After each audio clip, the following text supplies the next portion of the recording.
Salut à tous et bienvenue à ce nouvel épisode de Horreur Critique. L'épisode d'aujourd'hui va vous parler d'un film de science-fiction qui met en vedette des extraterrestres.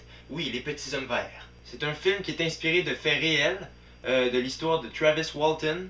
C'est un film qui s'intitule Fire in the Sky, Visiteur extraterrestre, sorti en 1993.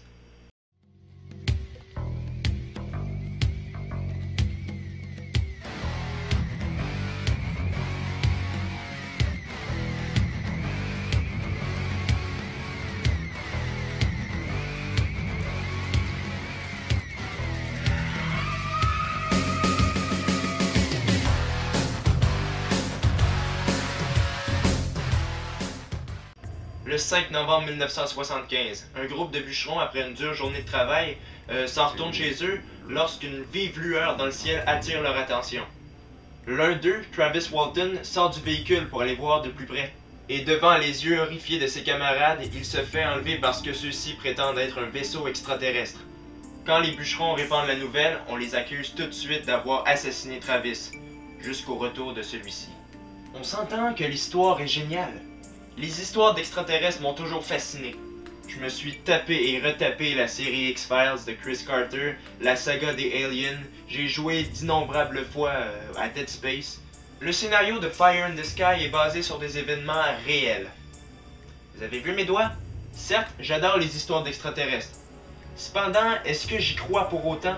C'est plutôt difficile à dire. Les extraterrestres, décrits dans Fire in the Sky et dans bien d'autres œuvres, sont décrits comme étant des créatures humanoïdes. Si vraiment il y a une quelconque forme de vie extraterrestre, ce qui à mon avis n'est pas impossible, il est cependant invraisemblable que ces êtres aient des formes humaines. Ça a pris des millions d'années à une simple cellule de se développer et de se transformer peu à peu en être humain. Alors la probabilité qu'une autre cellule ait reproduit des gènes similaires à ceux des humains ailleurs que sur Terre, j'ai un peu de misère à croire à ça. Fire in the Sky est un film réalisé par Robert Lieberman. Il oriente peu son film sur les extraterrestres en tant que tel. Il se concentre plus sur la vie des 5 bûcherons lors de l'absence de leur ami. On ne voit que les extraterrestres seulement dans les souvenirs de Travis. C'est ce qui m'a un peu dérangé dans le film, c'est qu'on les voit pas assez ces aliens. Mais sinon, les scènes sont bourrées d'émotions. Il y a une absence totale de longueur. Certes, on ne s'ennuie pas devant Fire in the Sky. Le jeu des acteurs. C'est Robert Patrick qui se voit tenir le rôle de Mike Rogers, le leader du groupe de bûcherons. Il nous livre vraiment un jeu d'acteur incroyable. On sent l'émotion qu'il dégage à n'importe quel moment du film. Vraiment, c'est du très bon acting.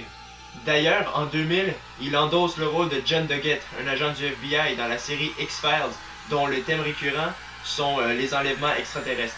Travis Walton est joué par D.B. Sweeney, qui joue tout aussi bien.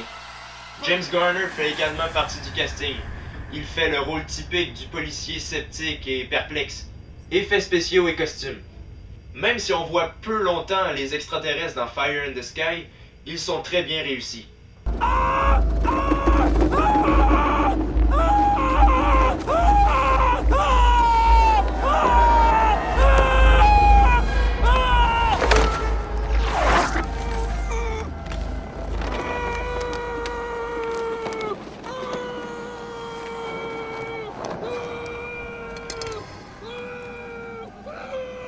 Pas mal, non? Mais comme je l'ai déjà dit, peu vraisemblable. Le vrai Travis Walton a dit que les effets spéciaux du film étaient assez ressemblants à ce qu'il avait supposément vu.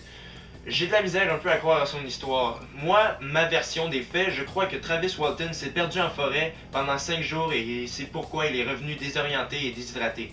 Mais bon, Travis Walton soutient qu'il a été enlevé par des extraterrestres. C'est peut-être possible.